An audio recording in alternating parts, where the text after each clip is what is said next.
democracia acobertou, esse pedaço do nosso país e que agora está desrecalcado, que agora está visível, que agora está condensado num livro, que agora está disponível a todos nós, que agora está disponível aos nossos filhos e aos nossos netos. Esse pedaço da nossa história, ele foi inspirado pela trajetória do mestre Jean e por todo o incentivo que ele deu a todos os pesquisadores. A verdade de um país é a base para a construção da nossa pátria. Essa foi a frase que ele colocou, já se vão 5 anos, essa foi a base que motivou todos os pesquisadores a enfrentarem todas as tentativas de os tornarem ridicularizados perante aqueles que queriam continuar falando que a verdade simplesmente não era aquilo que de fato ela era. Então, mestre, Faculdade de Direito do Largo de São Francisco, te agradece imensamente pelo seu incentivo.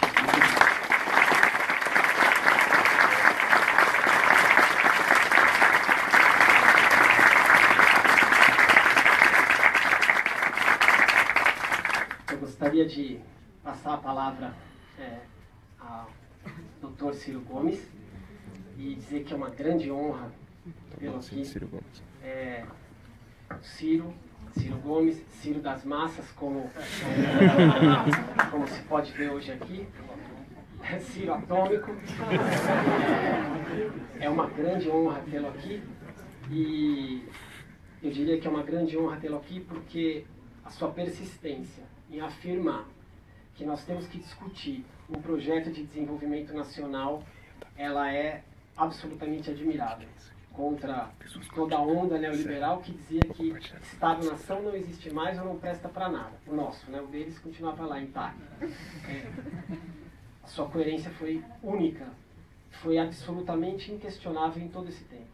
Nós precisamos ter um projeto de desenvolvimento nacional que olhe, aliás, para fazer isso que foi falado nas palestras anteriores, para servir o povo, para trazer uma vida digna a todos.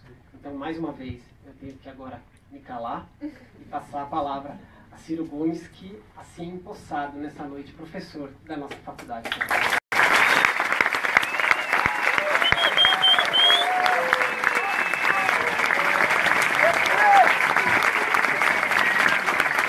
Obrigado.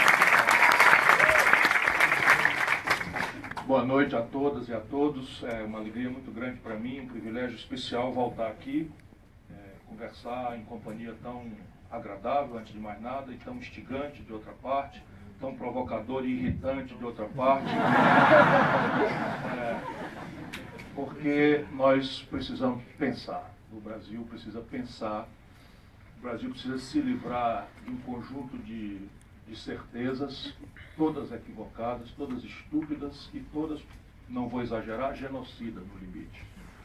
E nós vimos aqui o exemplo da Luísa, que é absolutamente comovente. Você é um país que tem a ronda do fracasso, a nuvem negra das contradições, das desgraças, etc, etc. Você vê um depoimento otimista, para cima, verdadeiro, exemplar, mais exemplar do que retórico, é muito bom. Mas para cada Luísa que tem no Brasil, matou 100 mil outras tentativas, porque esse é um país muito ruim de se trabalhar modernamente, de se empreender modernamente. Vou especular sobre as causas disso, porque isso tem a ver com o nosso tema. Ouvir o professor Jean-Claude é sempre um privilégio muito grande, eu sou antigo fã, e ele cumpre um papel que é o papel mais relevante na sociedade sadia, se eu puder usar isso, que é a elaboração intelectual instigante, rebelde, não obrigada a coerências, não obrigada a métodos, e isso é absolutamente essencial. Portanto, é um privilégio, mais uma vez, lê-lo, ouvi-lo, e é muito importante que a meninada, que a juventude brasileira, desse a essas provocações para que ela possa abalar as convicções, as premissas, todas estúpidas, mas muito dominantes, muito prevalentes, e a gente possa, enfim, fundar um pensar brasileiro sobre nossas especificidades, sobre nossas histórias, sobre nossos futuros pretendidos, sonhados, e ao redor dos quais deveríamos celebrar nossos dissensos e consensos. Essa noite, portanto, para mim é muito boa, mas eu fiquei absolutamente mordido aqui com algumas coisas e eu vou começar. É porque o meu olhar é de outro ângulo, portanto, não há nenhuma contradição, a não ser a necessidade de um cara como eu, né, especular um pouco por outro ângulo o mesmo olhar. O Brasil que nós temos, penso eu comovidamente, não é propriamente consequência fatalista do entrechoque individual maravilhoso ou vulgar, né, das nossas personagens, dos nossos elementos históricos. O Brasil é isso, macunaimicamente o Brasil é um lugar de personagens, coisas muito fascinantes, coisas muito chocantes, mas tudo no nosso país acontece dentro de uma moldura muito constrangedora que vai tomando ciclos. Então eu vou, sem querer cansá-los, muito mais do que já vou fazer, eu vou rapidamente passar alguns ciclos para a gente saber que esse Brasil que nós temos hoje é consequência de um punhado de coisas contemporâneas, mas que encontra também constrangimentos atávicos no nosso fundar. Por exemplo, a Luísa reclamou aqui que parece que no Brasil é um errado a gente ter dinheiro e tal. Isso é um legado da moral católica. A moral luterana diz que o lucro é um dom de Deus e os portugueses nos trouxeram o legado da moral católica, para quem é mais fácil um camelo passar do fundo de uma agulha do que o rico ganhar o reino dos céus, né? Isso está entranhado em tudo do nosso viver. Quer ver? Financiamento de campanhas. Hoje, prevalente no Brasil, é uma grande farsa, uma grande hipocrisia, constrangida por um moralismo que nos contaminou praticamente a todos, chocados pelo escândalo novelizado da ladroeira, da corrupção vulgar e impune, e nós partimos para a ideia de abolir a ideia de que existe poder econômico, ao invés de partir para a tentativa quase vã, porém que deve ser tentada, de afirmar a existência do poder econômico e estabelecer sobre ele a luz da transparência e dos controles sociais possíveis. O Brasil que nós temos hoje é consequência de um punhado de coisas contemporâneas, mas tem a ver com o nosso legado. Este país, quando começou, a terra não era um fator de produção, como ainda hoje não é. Não se mata por fator de produção, mata-se por símbolo de poder, por status. Nós fomos retalhados em capitanias hereditárias, atribuídas a uma persona nobre, ou rica, ou influente no reino português, e de lá se repartiram essas capitanias em sesmarias, datas e tal. Se você for no cartório de imóveis de São Paulo, ainda está a memória disso. Por isso que se mata no Pontal do Paranapanema, por terra, no nosso país. Sabe essa história de cidadão de bem? É um legado disso. Sabe o que era? Só tinha direito a voto no Brasil. Até ontem, 1930, quem possuísse propriedades e não fosse fêmea. Só podia votar até ontem, dia 1930. Essa universidade aqui não é produto do imperador, não. Essa universidade aqui é produto da derrota militar de São Paulo no vagido da modernização brasileira em 30. E aí vem a fundação da USP. Claro que o lado de São Francisco antecede. Estou só dizendo que essa universidade, não a escola aqui, o que não lhe tira o extraordinário brilho e a extraordinária importância para o país. Mas só que tudo que nós vemos hoje tem raízes ali, né, fortíssimas. A escravidão não foi um pecadilho. A escravidão no Brasil foi uma chaga que ainda hoje explica por que culturalmente o brasileiro não tem respeito pelo trabalho como um valor em si. Eu estou falando assim, se eu, cearense, de classe média, filho de funcionário público, mandasse a minha filha varrer a calçada em Fortaleza, na casa onde a gente morava, ela provavelmente ia botar um véu, ia me obedecer, mas ia botar um véu com vergonha. Fomos para os Estados Unidos, um período na Universidade de Harvard, e ela achava absolutamente legal, massa, sal, né? Ganhar um tostão da vizinha para varrer a calçada lá, varrer as folhas e tal. Porque ali há um legado em que, se, apesar da chaga da escravidão também estar lá, mas abolida com um século de antecedência no Brasil, e por isso foram à guerra e celebraram sua paz institucional no sangue de milhares de americanos, né? O Brasil foi o último país do mundo a abolir a escravidão. Foi o último do mundo, né? E ainda mais por constrangimento inglês, né? Porque começava a haver competição ilegal ou competição impossível de ser praticada. Começa no Paraguai, onde nós fomos a uma guerra vexaminosa. Enfim, só não vou ser muito catártico hoje não aqui, mas as nossas fundações são meio escrotas. Por outro lado, nós temos algumas virtudes. Por exemplo, essa ideia sincrética. Né? A ideia sincrética é uma distinção relevante. Os espanhóis foram ao genocídio. Cortés enganou o rei Atahualpa e mandou bala mesmo, naquela época já tinha pólvora. Os portugueses comeram as índias. Criamos uma raça mestiça, cabocla. Isto é maravilhoso, isso é um potencial extraordinário. Isso vai, talvez único, como melting pot, sob o ponto de vista demográfico, não há rival. Não há rival, né? Diferente, por exemplo, da Europa, que está com esse drama terrível de imigração, depois do ciclo de descolonização, do período negro, que não se pode esquecer também. Entre nós a coisa é diferente, né? Agora nós temos o fenômeno sírio, né? A humanidade inteira fechando os olhos para essa coisa absolutamente abominável, em que milhares de pessoas, por países desestabilizados numa luta por petróleo, embarcam em boia de como é que chama? Uma boia antigamente era negócio de pneu, câmara de ar, pronto. E morrem na foto daquela criança que mexeu com a minha vida para o resto da vida. Aqui também você tem essa coisa do sincretismo religioso, fruto da miscigenação, em que você celebra, né? Um sincretismo em que Iemanjá é Nossa Senhora de tal, e coisas que tal, e nós vamos estar atravessando aí. Mas nada que não possa piorar. Vem aí, está presente com muita força o neopentecostalismo, que vem da América do Norte e agora está indo para a política com muita força.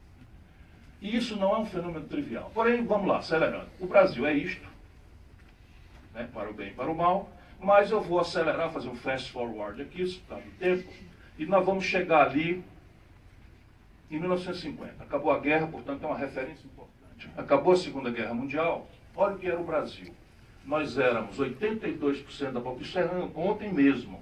Eu nasci em 1957, 12 anos depois disso aí. E me considero um cabo relativamente novão, assim, da cama da meia-idade.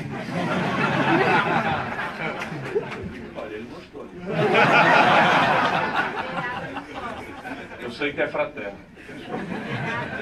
Então, repare bem, em 1945, para a gente fazer uma aceleração aqui, eu vou desconsiderar os 42 anos de estabilidade e de iluminismo do Dom Pedro, que foi muito importante, o segundo, né?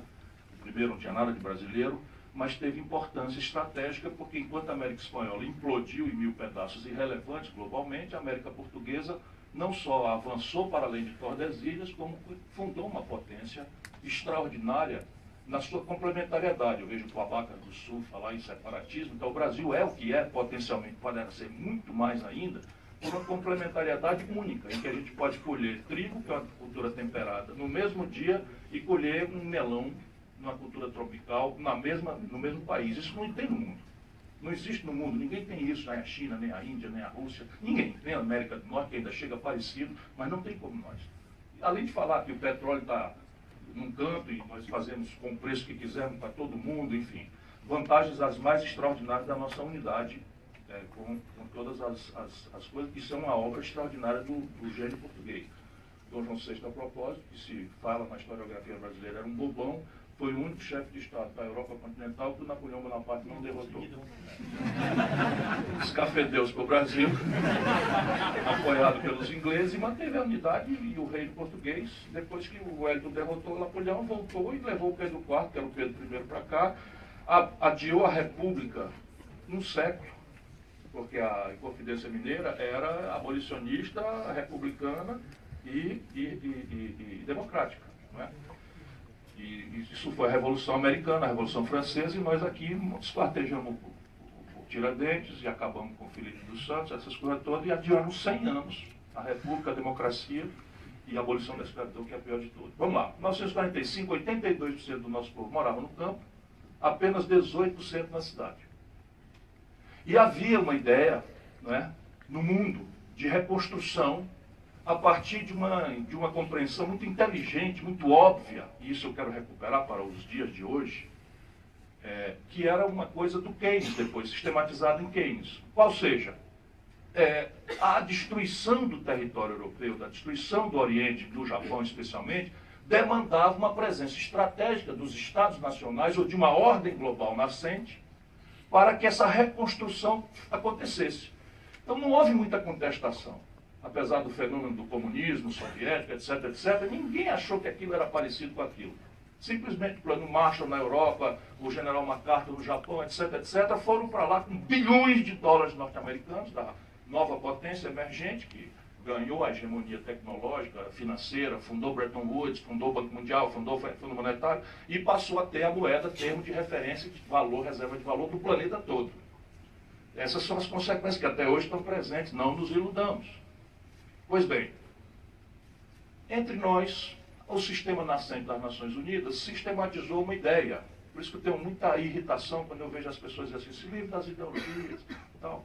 Fora de ideia não há nada. O que a gente pode é se livrar de preconceitos, de fórmulas prontas, isso eu estou de acordo. Mas sem ideia, sem valores, tudo é debalde. E, no fundo, vira a direita constipada, porque sem ideia não se muda. Só se muda com ideia. E valores. Eu sei que, de acordo, talvez seja mais uma coisa de língua, né? de acepção de palavras, etc. Mas repare bem, surgiu ali, inspirado por este encontro de dinheiro público com tarefas promocionais do desenvolvimento privado, uma institucionalidade absolutamente nova, né? Na prática, a ideia do nacional desenvolvimentismo. Foi replicada entre nós, sistematizada na CEPAL, e esse extraordinário gênio Juscelino Kubitschek é o segundo, mas o primeiro foi o Getúlio Vargas. Autoritário, populista, latino-americano, instituições debilíssimas, carismático, guia genial dos povos, também era um tempo de muito culto à personalidade, lá como cá, não por acaso o Lula está pagando dos mesmos padeceres, porque a institucionalidade ela é absolutamente reacionária ou autoritariamente imposta ciclicamente. E isso é o nosso tema fundador de hoje, ou do nosso encontro. Pois bem, o Getúlio imaginou uma coisa que é trivial. Era assim, vamos modernizar o Brasil. Modernidade, a data já não é mais tão moderno hoje, mas segue dramaticamente pelo nosso desenvolvimento retardatário, era sinônimo de indústria. Então vamos modernizar o Brasil significa vamos industrializar o país. Em cima do quê?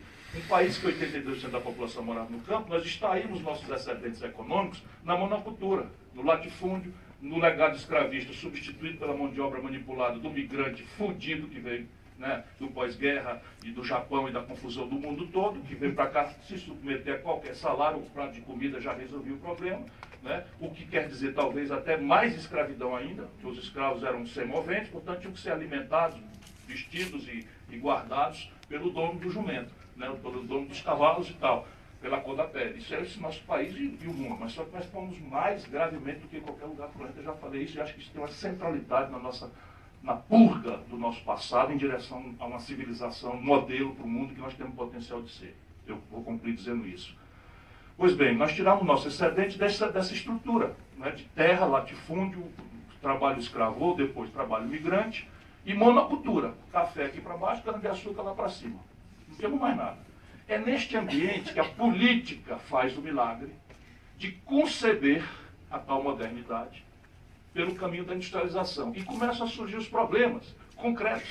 E a imaginação e a audácia substituindo os realismos, as prostrações ideológicas, criptoconservadoras de antanho e de hoje.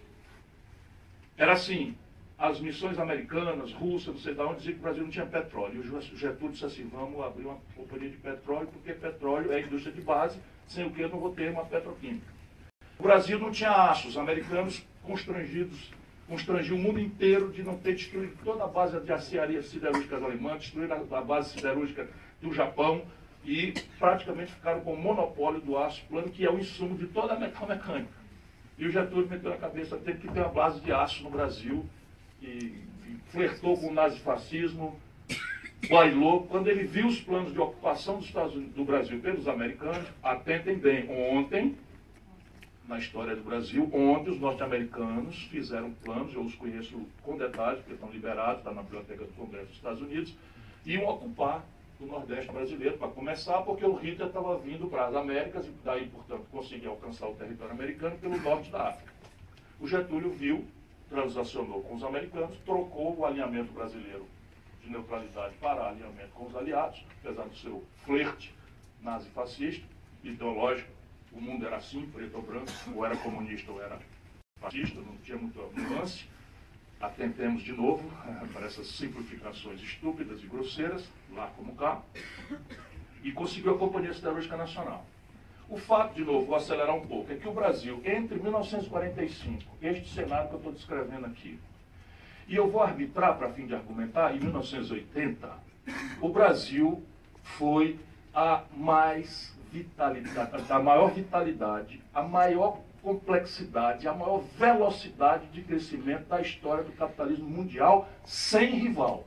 Eu pensei que a China ia nos tomar o recorde, mas ela precisava ter crescido a 12% ao ano, mais 10 anos, e ela está claudicante. Então ela não vai bater o recorde do Brasil. Nós saímos de 1945 para 80, 35 aninhos. 35 aninhos, isso não é nada, sob o ponto de vista do tempo histórico. O Brasil saiu do nada e virou a 15ª economia industrial do planeta. Através de quê? As simplificações que eu lhes falei, a audácia e a não aceitação passiva das contradições mitificadoras, aí sim ideológicas, vendidas como ciência boa, sendo ideologia de 5ª categoria, que era o Brasil. Como é que vai industrializar se não tem dinheiro? Que é a primeira grande questão. Funda-se a ideia de um Brasil que vai tangenciar, evitar o sacrifício e as tratativas e os acordos e as transações e as rupturas necessárias para construir um elevado nível de poupança doméstica, e fomos pelo atalho do endividamento. Naquela data, era razoável porque o dinheiro era de muito longo prazo e muito barato. Eu estudei esses contratos médios.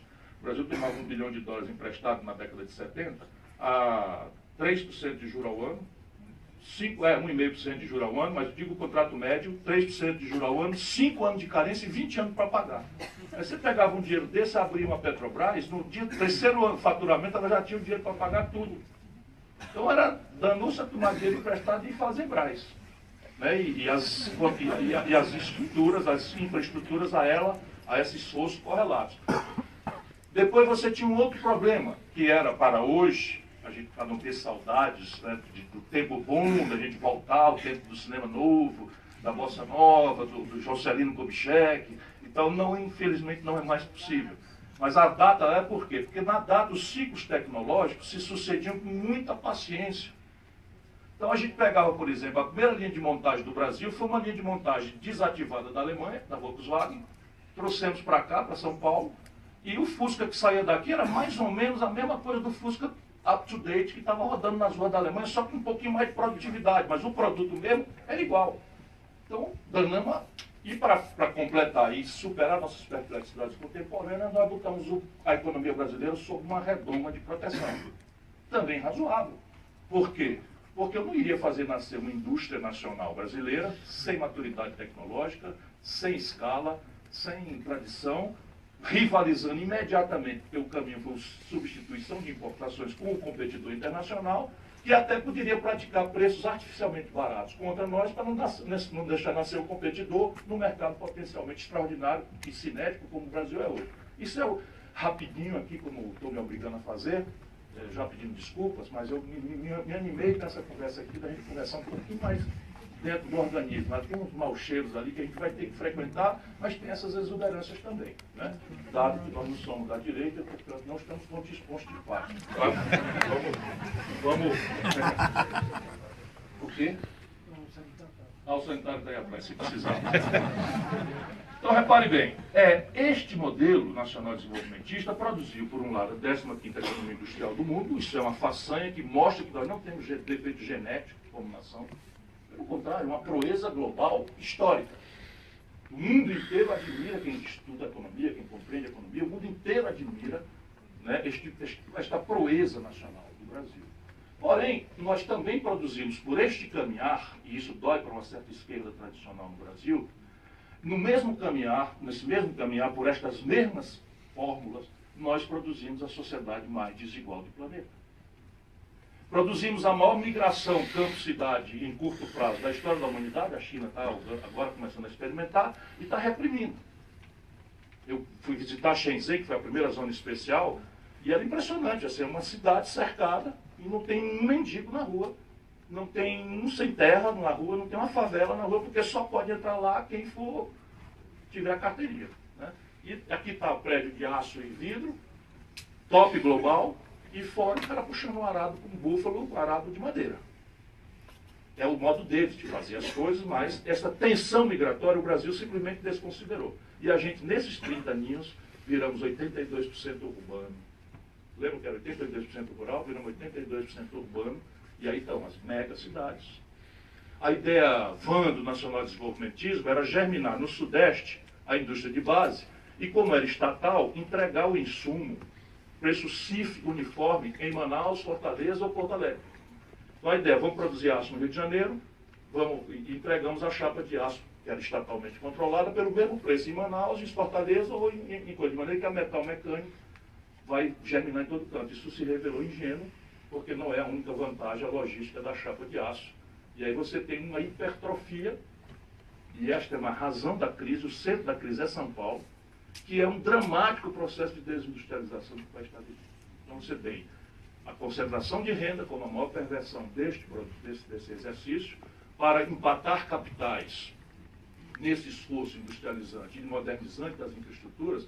Nós não fizemos a reforma agrária, que o México fez na década de 50, os Estados Unidos fez na década de 20, na década de 30, o faroeste americano é uma história da reforma agrária, da luta pela terra, né? A China, desde 1948, equacionou a questão da terra, a Europa, desde sempre, equacionou a questão da terra, e nós, no Brasil, não fizemos. De maneira que até o minifúndio perdeu o sentido. Pensamento tecnológico, pelo acesso a mercados, pela escala, e os ganhos inerentes à escala, que nós perdemos o passo da reforma agrária, e agora ainda temos uma memória de que o caminho é isso, não. Isso nos desafia a inovações, é outra conversa, é juntar muito pequeno para criar uma associação, um outro modo de produção, né, que eu tenho especulado e já experimentei nas minhas vivências como governador, como ministro. Se houver curiosidade, a gente pode conversar. Bom, esse modelo produziu essa contradição e morreu. E morreu mesmo. Por isso que a gente tem que fazer isso aí. Morreu mesmo, porque parte importante do pensamento progressista brasileiro viu isso, que é muito de ontem, e tem saudade, acha que pode replicar aquilo, que o caminho era aquilo e tal. E aí fica essa confusão e não é mais possível. Por quê? Aquele dinheiro que era a longo prazo e barato virou o que eles chamam de smart money, ou seja, dinheiro eletrônico, que arbitra ganhos especulativos worldwide, ou seja, mundo afora, em tempo real.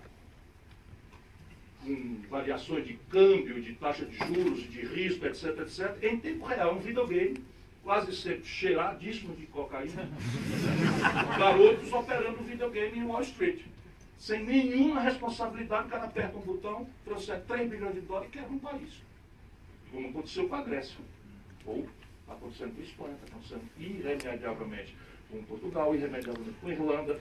Olha onde é que eu estou falando, país do Mediterrâneo, de desenvolvimento avançado e tal. Na verdade, quem está escapando é a Inglaterra, já com contradições importantes, a saída do euro.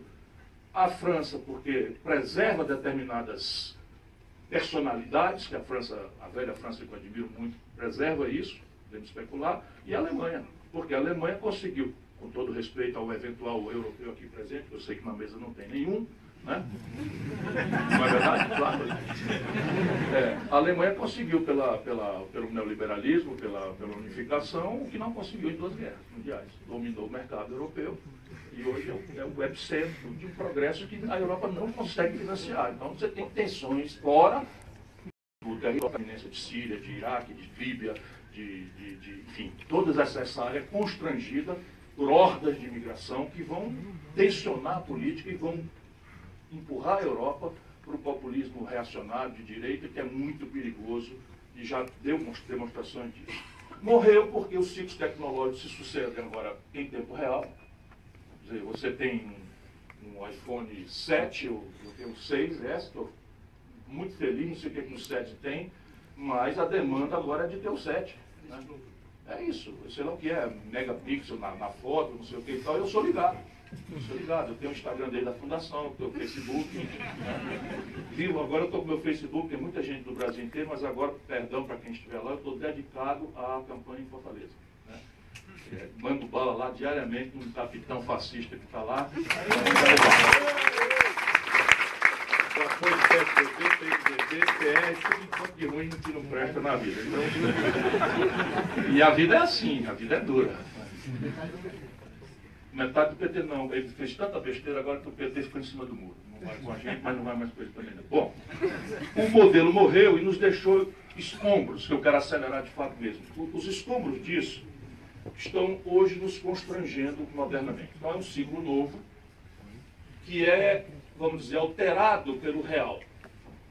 O plano real, que eu ajudei a fazer, como o ministro está fazendo, do presidente Itamar Franco. Alguém aqui em São Paulo vive enchendo o saco, que eu fui ministro do Fernando Henrique. Respeito.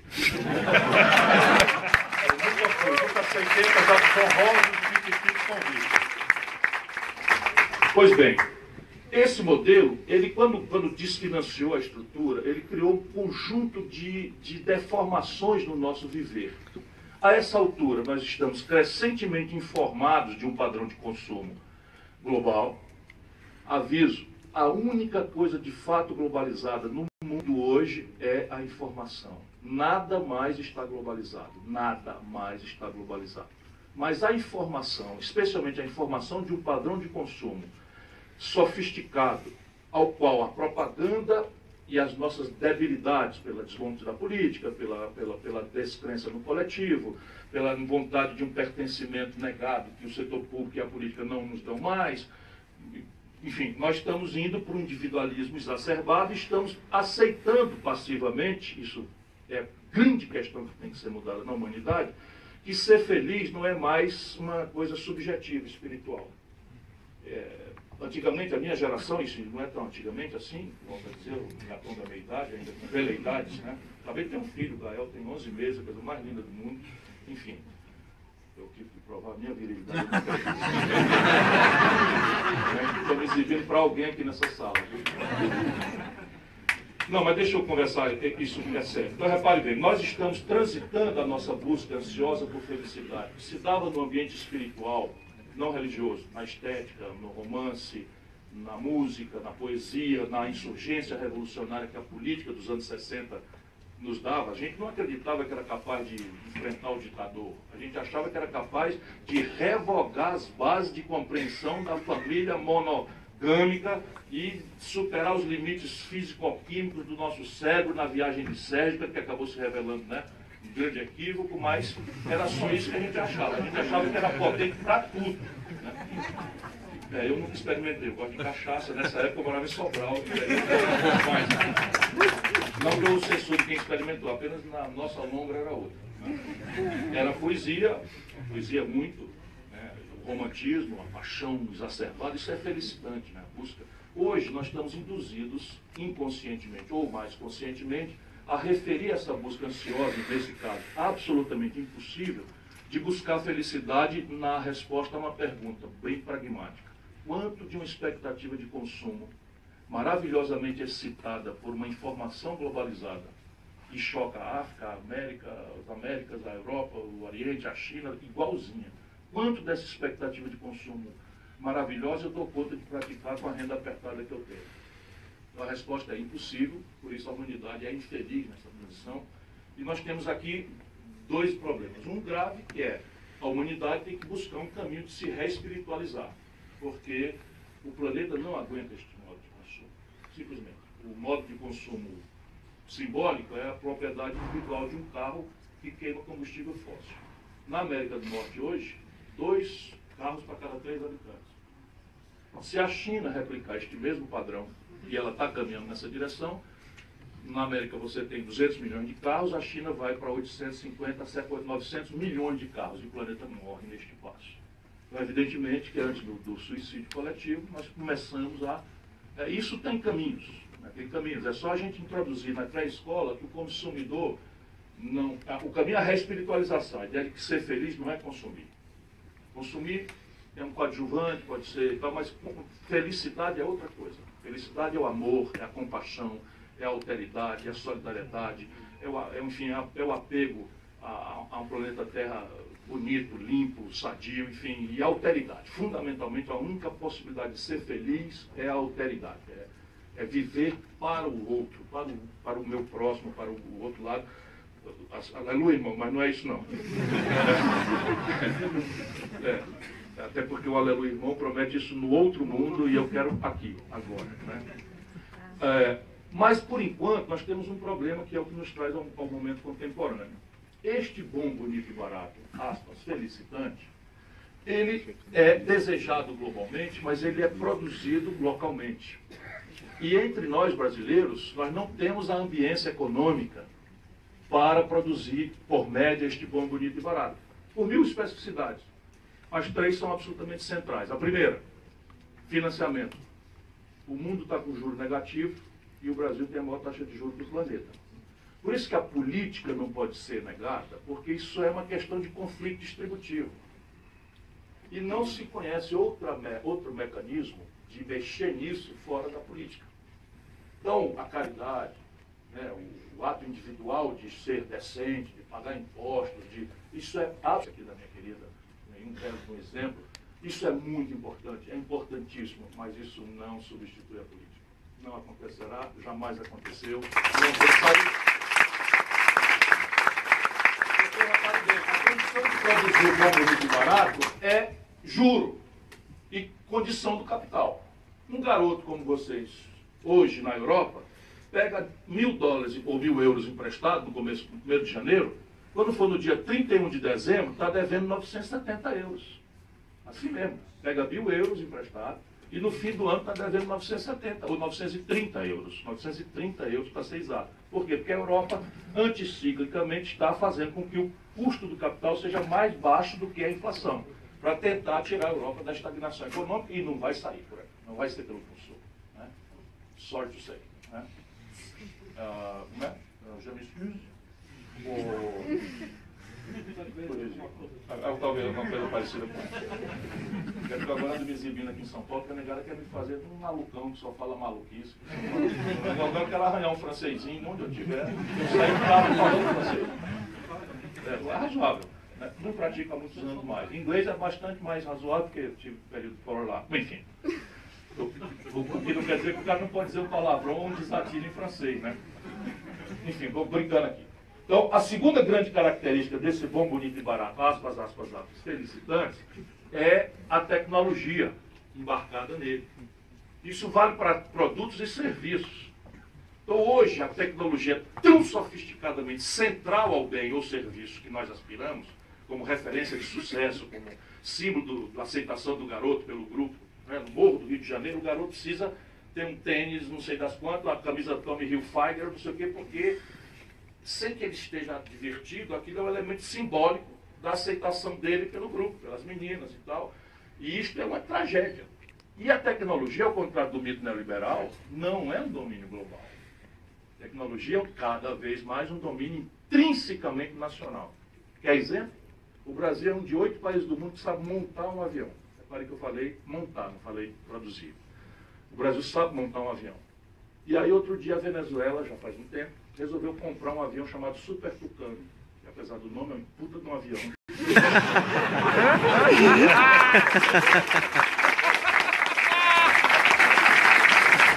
É um avião de treinamento militar e até, enfim, se envolve em operações reais. E o Chaves viu esse avião atuando no escaramuço entre a Colômbia e o Peru, como se houvesse alguma razão que justificasse o Peru e a Colômbia irem à guerra. Né? Falando aqui como bolivariano, essa palavra foi muito corrompida, mas eu sonho com a América Unida aí, não com essas maluquices só políticas. O Chaves encomendou 8 Super Tucanos da Embraer.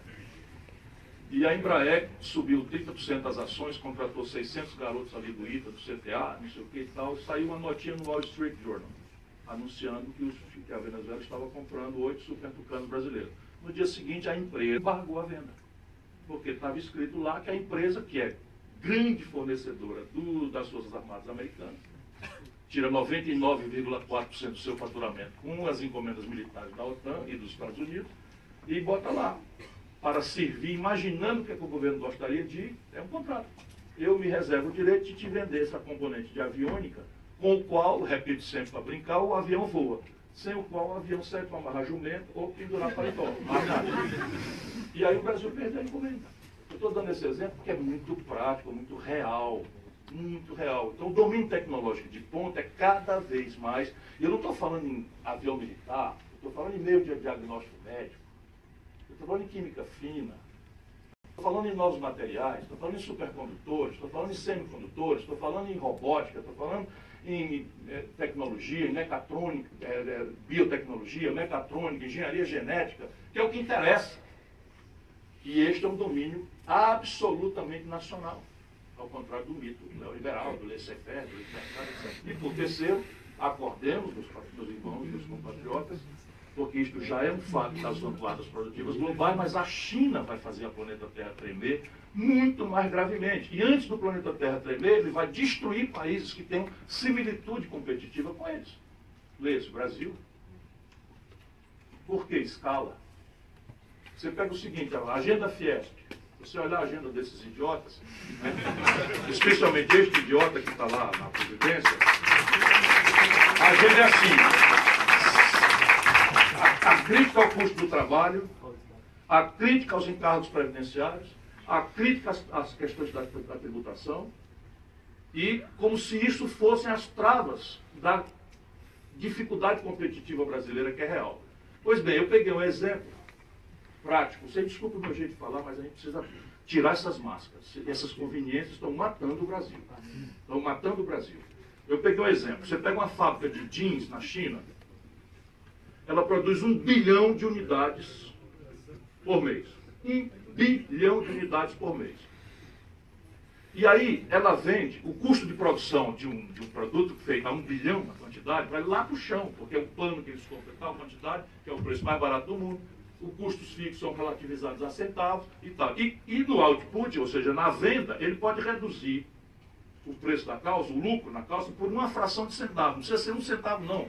Meio centavo remunera, porque 1 bilhão de meio centavos, né, por mês já dá uma lucratividade. Ou seja, esta camisa, esta calça, chega na Sulanca de Caruaru, onde a agenda Fiesp já se pratica, porque é um cluster, ou seja, um arranjo produtivo local, que o governo de Pernambuco fechou os olhos. Então lá não tem cargo previdenciário, não tem relação trabalhista, não tem custo do trabalho, não tem imposto, não tem INSS, não tem fiscalização do IBAMA, não tem absolutamente nada. E a calça da China, produzida nesta condição, lembre-se de tecnologia, lembre-se de financiamento barato, chega mais barato do que custa produzir a mesma calça na Sulanca de Caruaru. Por que eu dou essa pinicada nos empresários? Porque o Brasil é tão intoxicado ideologicamente que eles replicam a ideologia que os está destruindo. Sabe o Paulo Scaff, eu não falei o nome ainda, vou falar, é um ex-industrial, falido. Não tem mais indústria. Sabe por quê? Porque ela é da indústria de confecção. Olha o que eu estou falando. Ele é um ex-indústria. Esse país é inacreditável. Um cara falido é o presidente da Federação das Indústrias do maior estado industrial do Brasil. Vamos ao segundo. Ao Rio de Janeiro, meu amigo Eduardo Eugênio Gouveia Vieira, um ex-indústria, falido. Vamos à Confederação Nacional da Indústria, meu amigo Robson de Tal, mineiro, falido. É inacreditável isso. E aí você não tem interlocução e eles estão quebrando. O Brasil está se desindustrializando de forma acelerada e eles replicando a ideologia estúpida que os está destruindo.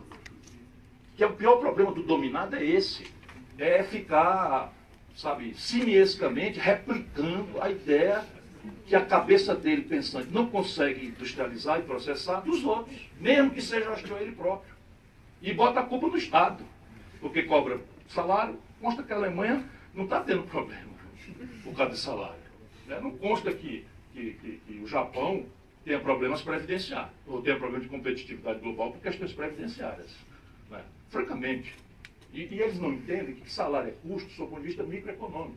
Mas do ponto de vista macroeconômico, por que a China tem uma escala de 1 bilhão?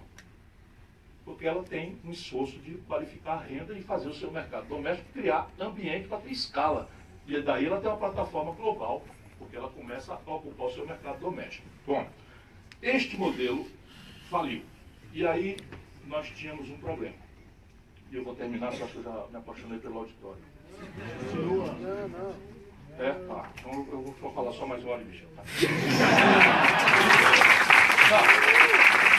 Para a gente chegar no tempo contemporâneo e fazer um debate aí. A questão básica é a seguinte: como isso aconteceu lá pelo ano 80, olha o que acontece com o Brasil, para a gente desfocar um pouco.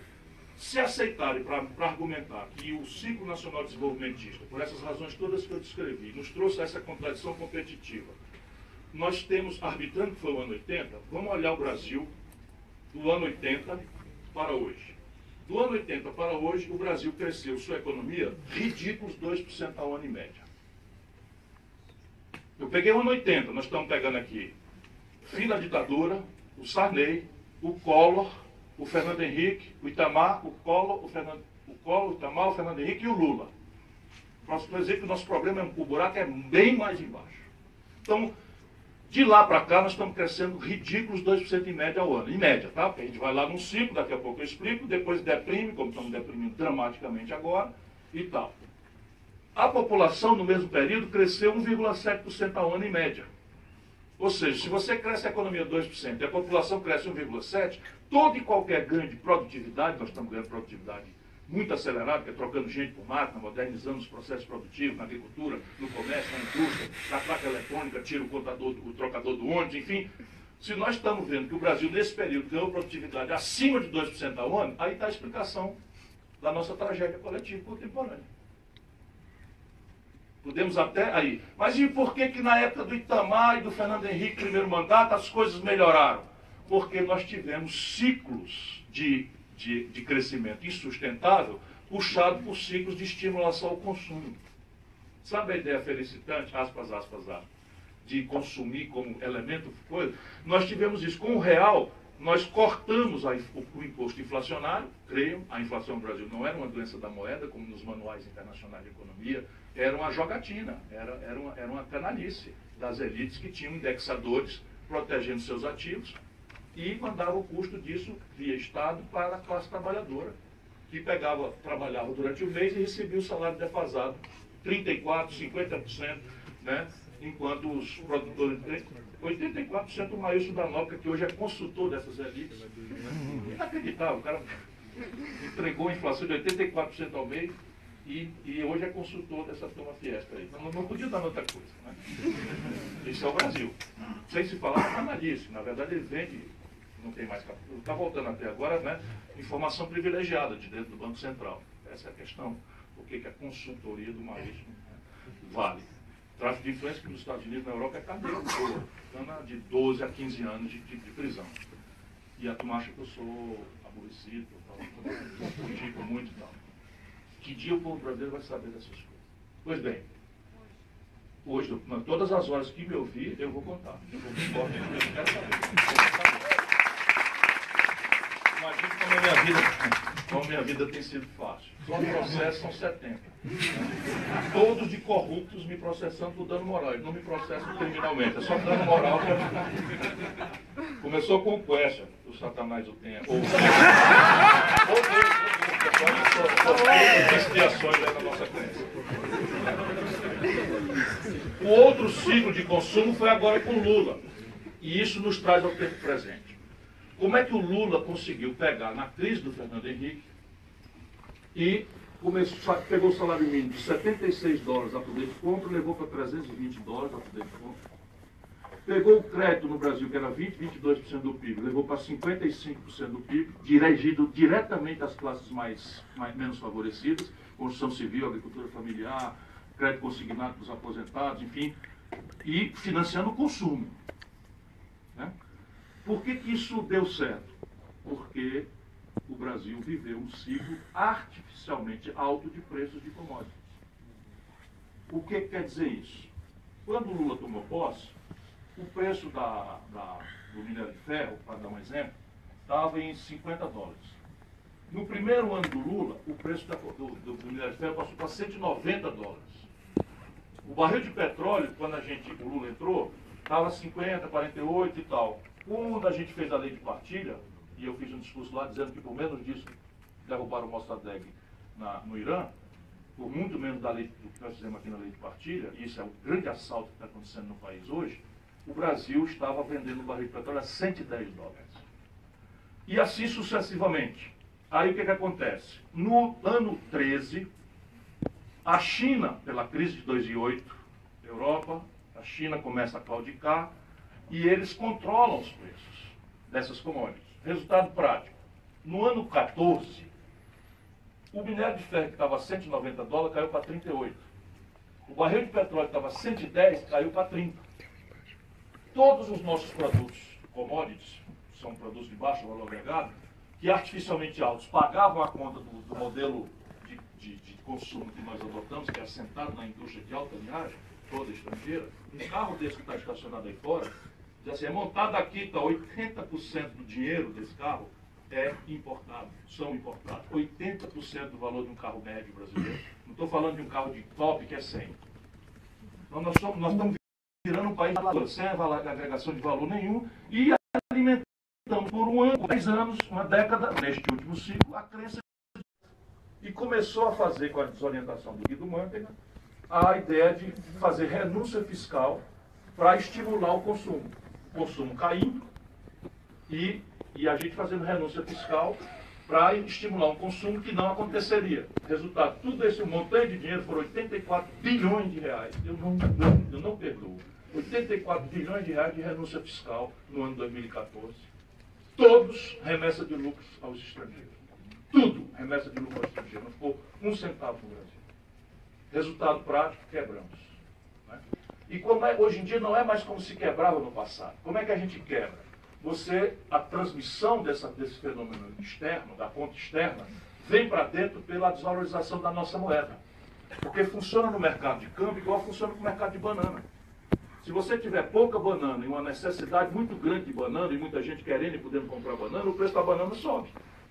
Se você tem um desequilíbrio na questão cambial, você precisa de uma montanha de dólar. Estou falando para você chegar a 200 bilhões entre déficit manufaturado e déficit de transações correntes, mas a gente compensa aí um pouco mesmo com os preços mais baixos, então nós estamos falando de 150, 170 bilhões de dólares por ano de necessidade externa de financiamento. Como você não tem, resultado, o preço do dólar que rareou em real sobe. E aí ninguém compra dólar, mas o povo come pão. E pão é trigo, e trigo é dólar. Ninguém compra dólar, mas o remédio brasileiro, dada a nossa imprudência, a falta de uma política industrial de comércio exterior, qualquer compromisso com o projeto nacional, 76% da química fina dos nossos remédios são importados. Resultado, se você precisava de R$ 2,30 para comprar um dólar de paracetamol, agora você precisa de 4, 3,50, 3,80. Quando tem a desvalorização, o resultado do preço do paracetamol, que é o Tilenol, sobe. Ninguém compra dólar, mas anda de ônibus. Lembra os 3,20? É isso aí. Por quê? A gente comete a estupidez de vender petróleo bruto barato e comprar derivados de petróleo, diesel e gasolina do estrangeiro, caríssimo, em dólar que a gente não emite. Resultado, se o dólar, se a gente precisava de R$ 2,30 para comprar um dólar de passagem de diesel, e precisamos agora de R$ 4 para comprar o mesmo dólar de diesel, o preço do diesel sobe, o preço da passagem de ônibus sobe ou o sistema quebra. Simples assim. E aí apresenta-se uma miragem de inflação, porque os preços relativos, isso não é inflação, isso é uma mudança, isso aí não está nos manuais. A gente precisa entender fora dos manuais, porque isso é uma mudança de patamar relativo de preço, once and for all. É o seguinte, assim, sabe, negado, vocês estavam planejando ir para Miami, desce todo mundo que não é mais possível. Isso não é inflação, é uma mudança de patamar relativo. Nunca houve na história americana, por exemplo, uma desvalorização de 20% do dólar americano. Nunca houve. Nós tomamos agora de 50%, 47%. Isso não está nos manuais. E você não tem... Aí o que os imbecis aqui... Não é imbecil não, tudo jogador pesado. Apresenta-se a miragem de inflação e eles resolvem fazer o receituário do senhor Fernando Henrique, que o Lula conservou e legitimou agora com carimbo de esquerda. Pá! Né? Isso que é o problema. Esquerda e direita são reais. Adjetivos, não. Esse é o problema. Para fazer o pacto, beijou a cruz, acertou a sair e tal, para fazer o negócio e tal, foi muito bem, foi muito bom enquanto durou. Fato. Nós agora atiramos na inflação com a maior taxa de juros do mundo. Lembra do bom, bonito e barato? Cuja característica é se financiar com juro negativo? O Brasil tem a maior taxa de juros do mundo por causa disso. E aí eu queria que ela estivesse aqui presente para eu dizer para ela uma certinha para ela abrir o olho. Não é com o imbecil desse, como é que chama? Esse imbecil lá que mora em Viena. Viena não, mora em...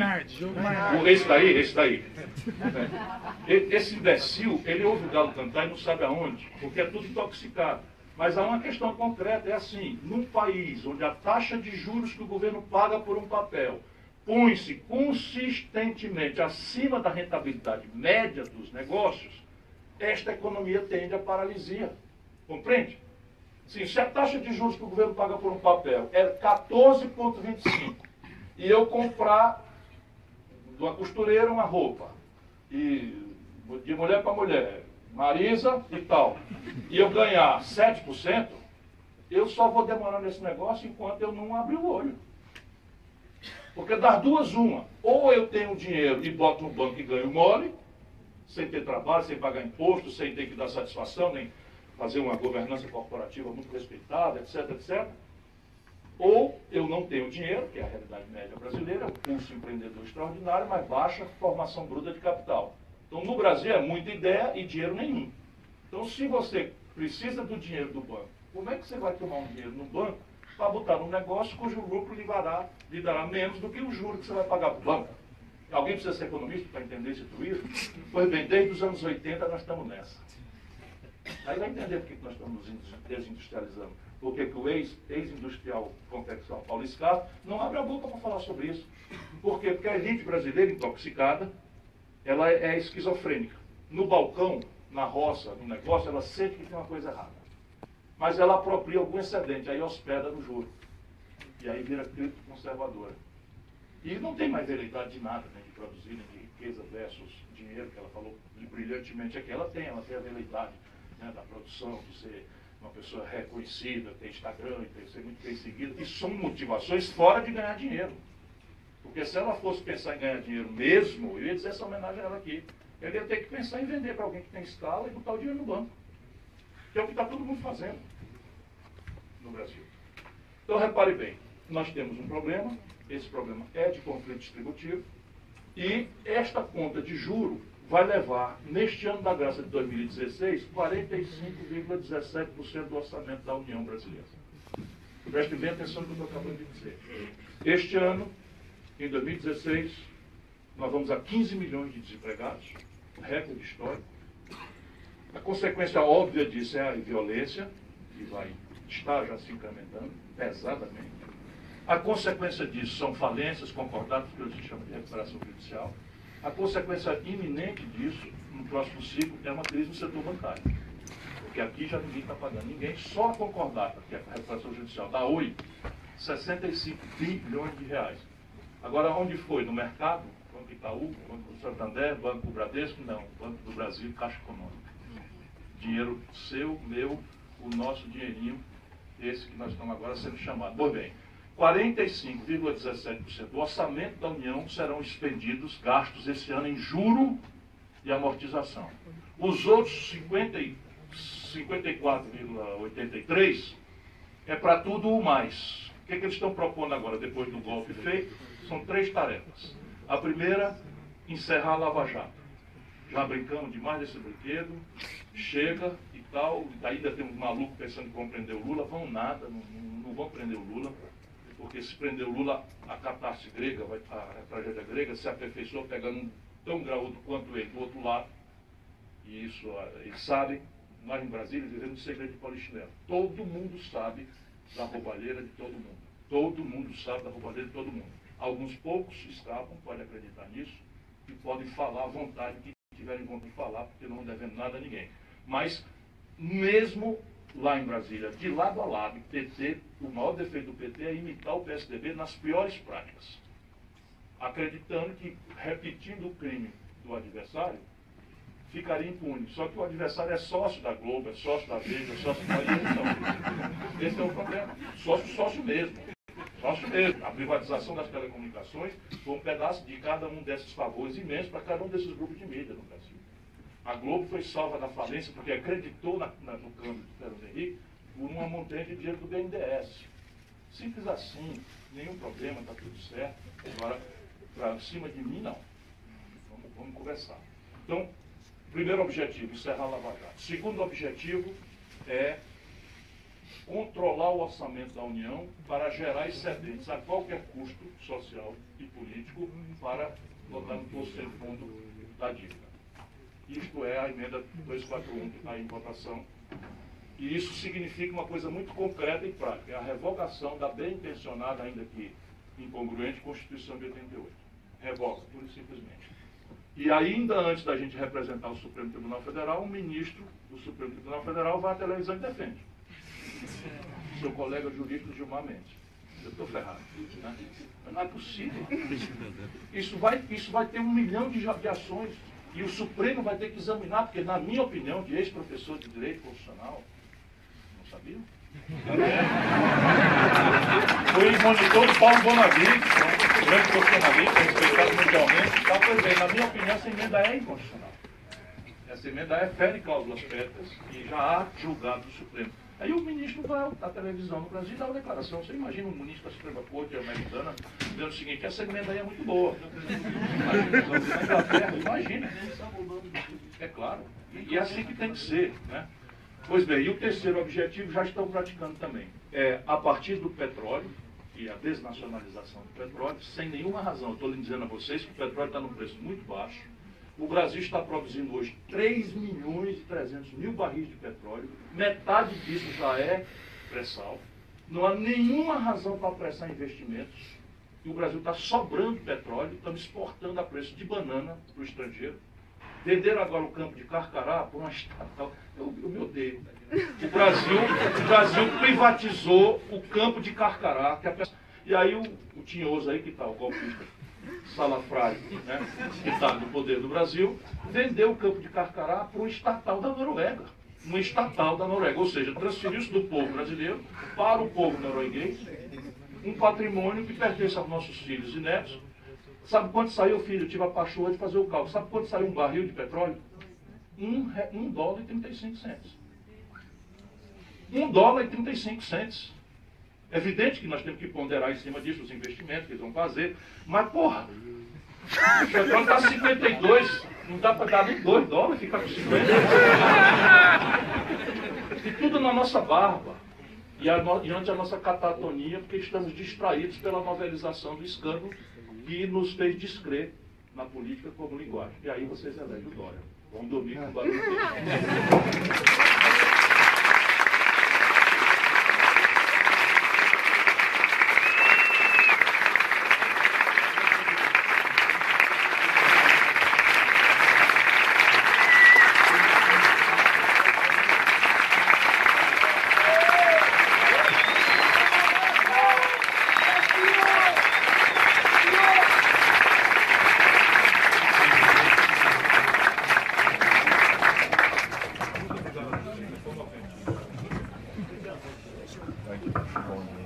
Muito obrigado, Ciro, por essa aplicação prática, por essa aula, acabo de vir aqui, sobre o que um político tem que fazer aqui no nosso país, que é se jogar para entender os nossos problemas, propor soluções e assumir riscos.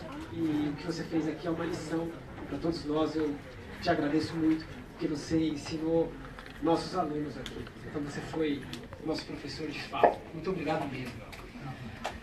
Eu queria abrir para, no máximo, 2 perguntas, porque a gente está quase 11 horas e se nós tivermos problema com o horário,